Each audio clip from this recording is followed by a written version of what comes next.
एक समय पे गढ़पैरा डांगी राज्य की राजधानी माना जाता था।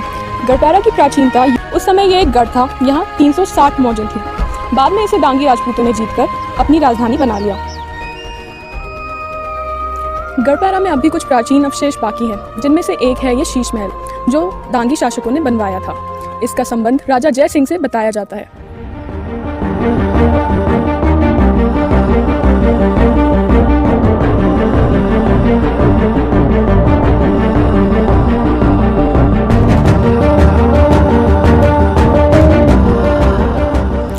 शीश महल, इसे राजा ने अपने आमोद प्रमोद के लिए बनवाया था। और आप देख ही सकते हैं कि कितनी प्राचीन दीवारें हैं यहाँ पे, कितने पुराने समय की लाल लाल एकदम पत्थर लगे हुए हैं इसमें। ये इसकी पूरी रचना बुंदेलखंड के स्ट्रक्चर के हिसाब से की गई है। शीश महल के ऊपरी हिस्से में रंगीन शीशे लगे हुए थे, इस कारण ही इसे शीश महल का नाम दिया गया था। वह डांगी शासकों का ग्रीष्म आवास गृह था। शीश महल को डांगी रूलर्स का ग्लास पैलेस भी कहा जाता है।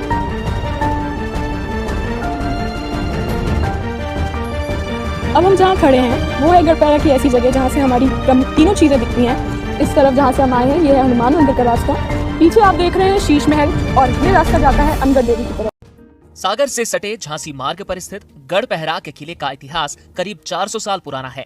बाद डांगी राजपूत राजाओं ने भी गढ़पैरा के किले पर राज किया। इन्हीं राजाओं ने शीश महल का निर्माण भी कराया था। पहाड़ पर इस किले के अवशेष आज भी मौजूद हैं, जिन्हें आसानी से देखा जा सकता है। गढ़पैरा का अपना ऐतिहासिक महत्व है, क्योंकि 1857 की क्रांति में यहाँ के शासक ने बढ़ चढ़कर हिस्सा लिया था। साथ ही लंबे समय तक विद्रोह की अलग को जगाए रखा। गढ़पैरा के इतिहास को लेकर यह भी तथ्य है कि जंतर मंतर और कई ऐतिहासिक इमारतों का निर्माण करने वाले राजा जय सिंह कछवाहा ने इस किले का राज किया था। बता दें कि 1857 की क्रांति के समय गढ़पैरा के तत्कालीन शासक राजा मर्दन सिंह थे, जिन्होंने विद्रोह में बढ़ चढ़कर हिस्सा लिया। लगभग 1 साल तक उन्होंने अंग्रेजों की फौज को कड़ी टक्कर दी थी। सागर का इतिहास सन 1660 से आरंभ होता है, जब उदन शाह ने तालाब के किनारे स्थित वर्तमान किले के स्थान पर एक छोटे किले का निर्माण करवाकर उसके पास एक परकोटा नामक गांव बसाया था। निहाल शाह के वंशज उदन शाह द्वारा बसाया गया वही छोटा सा गांव आज सागर के नाम से जाना जाता है। एरण नामक एरण गाँव में पूरा अवशेषों का एक विशाल संकलन है। खंडर के रूप में डांगी शासकों के बनवाए किले के अवशेष भी मौजूद हैं। यहाँ का सबसे उल्लेखनीय स्मारक एक 40 फुट ऊंचा स्तंभ है, जो एक ही शिला से बना है। एक भाग में डांगी राजपूतों ने कब्जा कर लिया था और इसे जागीर बना लिया था। डांगी राजपूत नरवर कच्छसाह राजपूत राजा डांग के वंशज माने जाते हैं। राजा डांग के संबंध में एक ठेठ दोहे से अधिक और भी जानकारी इतिहास में नहीं है। एक दोहे में अश्व व्यापारी अपनी कठिनाई में फंसे होने का उल्लेख करता है कि जिनकी घोड़ी तित गई डांग हाथ कर हारी रही, यानी घोड़ी बेचने वाले के पास फिर से भाग गई और डांग के हाथ बागडोर छोड़ गई। डांगी शासकों के शीश महल के नाम से ज्ञात ग्रीष्मकालीन गृह के अवशेष भी हैं। यहाँ एक चकोर भवन है, इसमें 2 तल्ले हैं। प्रत्येक कक्ष के चारों तरफ एक बरामदा है। विभिन्न रंगों के चमकदार खपरे और दांतेदार प्राचीन पट्टियां, तो गुम्बद की तीलियां एक के बाद एक लगी हैं। इसका संबंध राजा जय सिंह से जोड़ा जाता है। ऐसा माना जाता है कि 200 साल पहले राजा जय सिंह यहाँ रहते थे। कैसा लगा फिर यहाँ पे? बहुत अच्छा लगा यहाँ पे। हाँ, एक मनोत्साह भी होता है, मन में प्रफुल्लता उत्साह लगता है कि अपन बहुत माने मनुष्य का जीवन मिला तो अपन कितनी विशेष डिजाइन है। आप देखिए बारीकी से तो लीजिए, आपकी कहीं गड़बड़ नहीं दिखेगा आपको। हाँ, ये डग्गी राजा के कार्यकाल में बनाया गया है, ऐसा सुना है।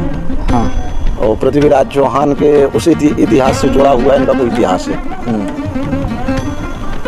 उन्हीं के उसमें से इनको परिवर्तित किया गया और उन्हीं की सेना के कोई मुखी सेनापति थे राजा पृथ्वीराज चौहान के, दिल्ली वालों।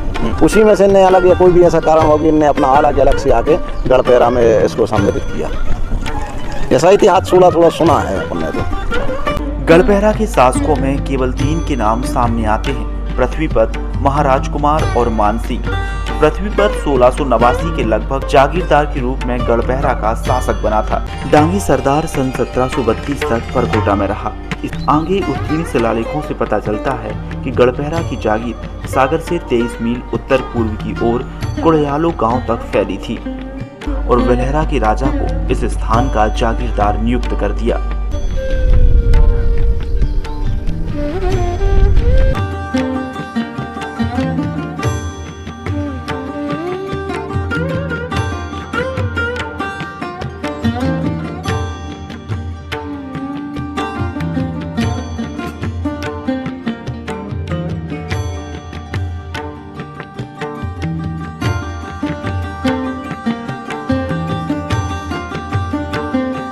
जाए तो इसे पुराना सागर भी लोग कह देते हैं। गढ़पहरा एक ऐसा दिव्य क्षेत्र है जो प्राचीन भारत को गौरवान्वित करता है और लोगों की आस्था का केंद्र आज भी है। इस वीडियो को बनाने का हमारा एक ही उद्देश्य था कि हम आप तक बुंदेलखंड की ऐसी ऐतिहासिक जगह को पहुंचा सकें और आगे भी हम ऐसे ही कुछ वीडियोस आपके सामने लाते रहेंगे और आपको बुंदेलखंड की कई जगह घुमा